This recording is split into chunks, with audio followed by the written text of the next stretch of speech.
merci beaucoup d'être avec nous aujourd'hui pour partager toutes ces informations sur l'association que vous avez créée, mais aussi sur vous, parce que vous nous intéressez. Et on voudrait savoir un petit peu, pour commencer, votre parcours à vous, comme ça, en quelques mots. Quel est-il? Alors, j'ai un parcours un peu décousu. J'ai un bac littéraire. Je me suis ensuite orientée vers un BTS tourisme. À l'époque, on avait le Parcoursup de l'époque s'appelait admission post-bac. J'ai été acceptée malheureusement qu'en BTS tourisme. J'avais postulé dans pas mal d'écoles et bon, on n'est pas accepté partout, mais le BTS tourisme m'a permis de connaître plein de choses. Enfin, ça a été une très belle expérience. Pendant ces 2 ans de BTS, j'ai d'ailleurs fait le 4L Trophy. C'est une course humanitaire dans le désert. Donc, c'était vraiment super. Ensuite, je me suis orientée vers une licence chef de projet événementiel. Là, je commençais à avoir une idée un peu plus claire de ce que je voulais faire, la communication, l'événementiel. Donc, je suis descendue à Lyon. Je suis originaire de Picardie à la base. J'ai fait ma licence à Lyon. Je suis remontée pour mon stage en Picardie pour le faire au Crédit Agricole Brie-Picardie. Et ensuite, j'ai fait un master communication stratégique et digitale. Par la force des choses, je suis restée dans la finance pendant plusieurs années. Je suis redescendue à Lyon. J'ai travaillé dans la gestion de patrimoine, mais en communication. J'étais chef de projet marketing et communication. Je suis ensuite partie dans les énergies renouvelables. Je voulais quitter la finance. C'est pas trop mon truc. J'ai toujours eu un peu de mal à comprendre. Enfin, c'est pas moi, ça me ressemble pas. Les énergies renouvelables, déjà un peu plus. Mais mon truc, à la base, ça a toujours été les animaux, comme beaucoup de petites filles. J'ai toujours vécu avec beaucoup d'animaux et je m'étais dit, un jour, il faudra que j'en fasse mon métier. Il faut vraiment que j'arrive à rester, à avoir un pied dedans et à pouvoir mettre ma pierre à l'édifice, finalement, pour sauver des animaux qui en auraient besoin. Donc, j'ai eu l'idée de créer Kiwito, l'association qui met en relation. Ouais, on va y venir. Votre intérêt pour le monde animal, pour les animaux, il est né donc très tôt, vous m'avez dit. C'est quoi la rencontre avec les animaux la première fois? Je pense que j'ai toujours vécu avec des animaux. Donc, je suis née, on avait déjà un animal à la maison, un chien. J'ai eu toutes sortes d'animaux, beaucoup de cochons d'Inde, des chiens, des chats. Mais le chien que j'oublierai jamais, c'était vraiment le tout premier que j'ai eu, Lune, qui était formidable, un tout petit bichon maltais et qui était un chien d'une fidélité hors norme. Et c'est moi qui ai découvert quand elle est décédée, c'est moi qui l'ai découverte et donc je suis montée prévenir mes parents. Ça a été vraiment très difficile. J'ai toujours été très touchée par tous ces animaux qui sont malheureux et voilà, c'est pour ça que j'ai voulu y dédier ma vie. Cette idée, elle s'est construite lentement ou d'un coup il y a eu un éclair et vous a dit au fait il manque ça. Comment à un moment on prend conscience qu'il faut créer cette structure-là? Comme je le disais, moi ça faisait longtemps que je voulais mettre ma pierre à l'édifice dans ce secteur et je cherchais comment il travaillait. Quand on n'est pas du secteur de la protection animale, c'est difficile de rentrer dans une entreprise comme ça. Donc je me suis dit, d'abord je vais m'investir en tant que bénévole dans des associations.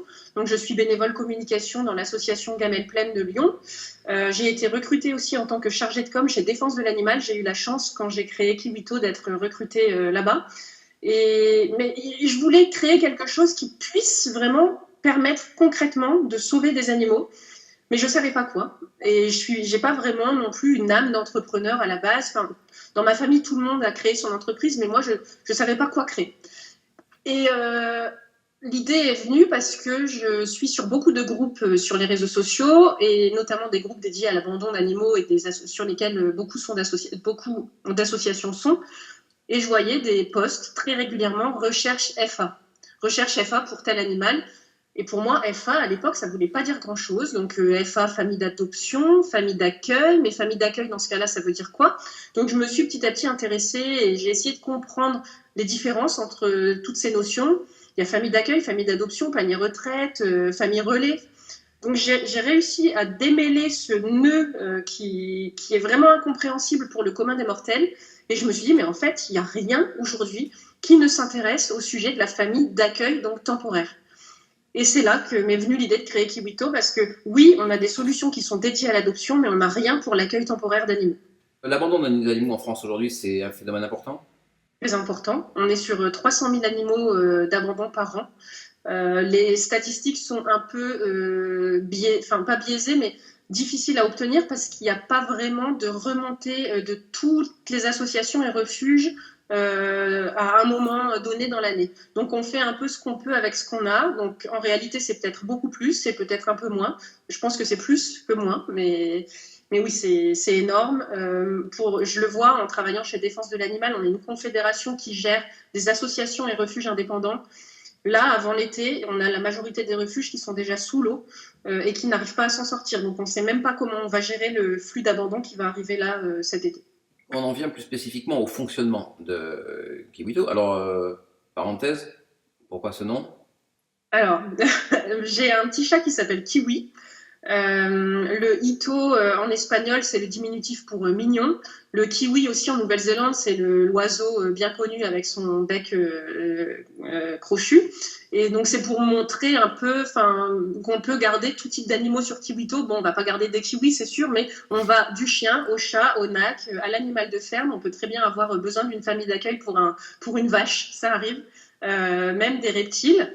Le kiwi, tout quelque part. Donc Kiwi, donc mon chat, qui partirait chez sa famille d'accueil. Kiwito, donc cette interface, ça n'existait pas. C'est venu remplir un manque. Voilà. En fait, il y a des interfaces qui existent, qui s'apparentent plus à des annuaires, sans mise en relation personnalisée. Donc, en fait, c'est un peu ce qu'est Kiwito à l'heure actuelle. Une page, un site internet, avec des animaux disponibles en recherche de famille d'accueil. On les regarde, on regarde les profils et on candidate quand un animal nous intéresse.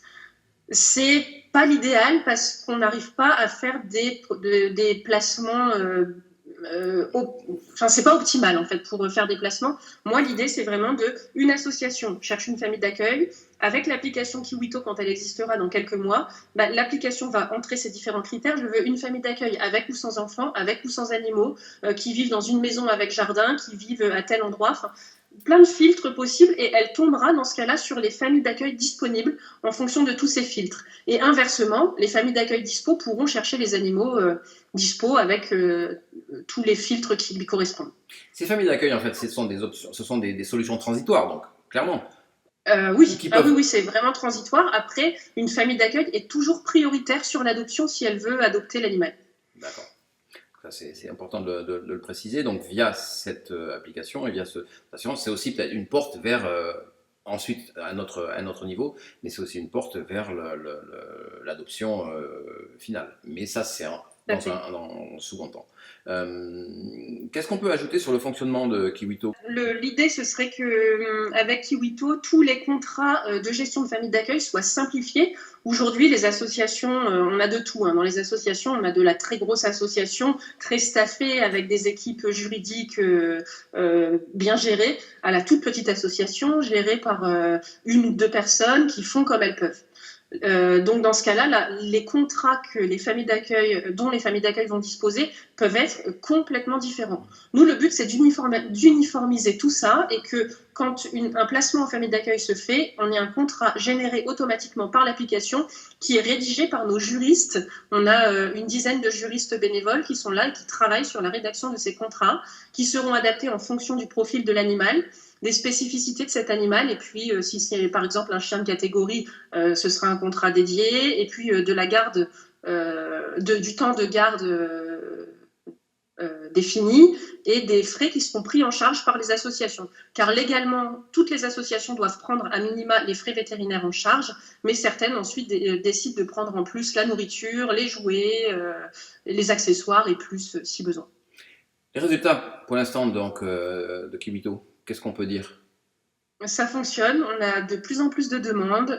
En fait, dès qu'on a publié le site au mois de septembre 2024, on a eu pas mal de demandes pour publier des animaux sur la page « Ils cherchent une famille d'accueil ». Aujourd'hui, on a sauvé, je pense, une trentaine d'animaux déjà, manuellement. Je dis on, mais c'est principalement moi, parce que j'étais toute seule pendant de longs mois à gérer ça. Et donc à faire l'interface manuellement entre les associations et les familles d'accueil. C'est chronophage, c'est compliqué, seul ça prend beaucoup de temps, et c'est pour ça que l'application, je pense qu'elle est vraiment très attendue par les associations, et tout le monde espérait que cette campagne aboutisse, cette campagne de financement, pour qu'on puisse développer cette application pour soulager du temps, en fait, tout simplement aux assos qui n'en ont pas et qui galèrent, parce que moi j'ai vu le temps que je perdais à faire ces placements en famille d'accueil, Alors j'imagine pas pour les associations qui ont des dizaines de chiens à placer. Est-ce qu'on peut imaginer que l'association donc Kiwito peut se développer encore plus, au-delà de l'application même, parce que qu'est-ce que c'est les objectifs en fait pour l'avenir? Tout, on est fermé à aucun objectif. Là, on est en train de s'interroger sur le modèle économique finalement de l'association en elle-même. On a de plus en plus de demandes de particuliers, des personnes par exemple qui doivent se faire hospitaliser et qui ne trouvent aucune solution de garde pour leurs animaux. En fait, c'est bien, dans ce cas-là, on pense tout de suite au pet-sitter, mais quelqu'un qui se fait hospitaliser pendant 3 mois, un pet-sitter, bah, c'est très cher, ça devient très très cher très rapidement, et donc c'est pas possible. Et là, je pense qu'on va pouvoir les aider pour placer des animaux en famille d'accueil. Donc ce sera vraiment de la famille d'accueil et pas du pet sitting. On sera sur des personnes qui ne sont pas professionnelles mais qui offrent leurs services à des associations. Et donc le placement se fera sous contrat de famille d'accueil via Kiwito. Il y a plein de façons de les trouver. Aujourd'hui, la meilleure façon, ça reste la communication. Déjà de démocratiser ce concept de famille d'accueil parce qu'il y a énormément de gens qui aiment les animaux, mais qui ne savent pas vraiment comment agir à leur niveau. C'est quoi être une famille d'accueil? C'est quelqu'un qui aime les animaux et qui s'engage à accueillir un animal temporairement chez lui, en respectant les critères qui lui seront donnés par une association, le temps de lui trouver soit une famille adoptive, soit de le remettre à son propriétaire. J'ai des placements justement de personnes qui se font hospitaliser et donc qui me remettent leurs animaux, c'est sous contrat associatif, pour le temps de l'hospitalisation. Ça arrive aussi. C'est vraiment de la garde temporaire en attendant une solution plus pérenne. Il faut aussi être sûr du profil des gens qui vont être famille d'accueil. Il y a aussi sûrement quelque chose à faire à ce niveau-là pour s'assurer qu'on n'amène pas l'animal dans un... Voilà. Il y a des entretiens préalables impératifs pour pas tomber sur n'importe qui s'assurer de la pertinence du profil finalement, et une prévisite obligatoire aussi pour l'association, voir un peu à quoi ressemble le logement, où va se retrouver l'animal. Si on a un chaton qui nécessite d'être isolé, dans ce cas-là, on va regarder si la personne est vraiment en mesure de l'isoler. En général, on les isole dans les salles de bain, les chatons, mais il faut quand même pouvoir voir que tous les critères seront respectés par la famille d'accueil. Beaucoup d'associations veulent aussi, dans le cas de l'accueil d'un chat, que les fenêtres soient sécurisées ou les balcons. Et donc, la prévisite, ça permet de vérifier ça ou de voir comment l'association va pouvoir accompagner la famille d'accueil pour sécuriser les extérieurs. Il y a quelque chose que vous aimeriez ajouter avant une question finale? Qu'il faut oser se lancer à être famille d'accueil, qu'il ne faut pas avoir peur de perdre, du départ de l'animal. C'est le plus gros frein aujourd'hui. Quand j'en parle autour de moi, les gens me disent « Ah non, moi je ne pourrais pas, quand il va partir, ça va être trop dur. » Bah oui, c'est dur. Mais c'est dur aussi quand on a son propre animal et qu'il vient à décéder. En fait, il faut le voir vraiment comme la plus belle preuve de philanthropie qui soit.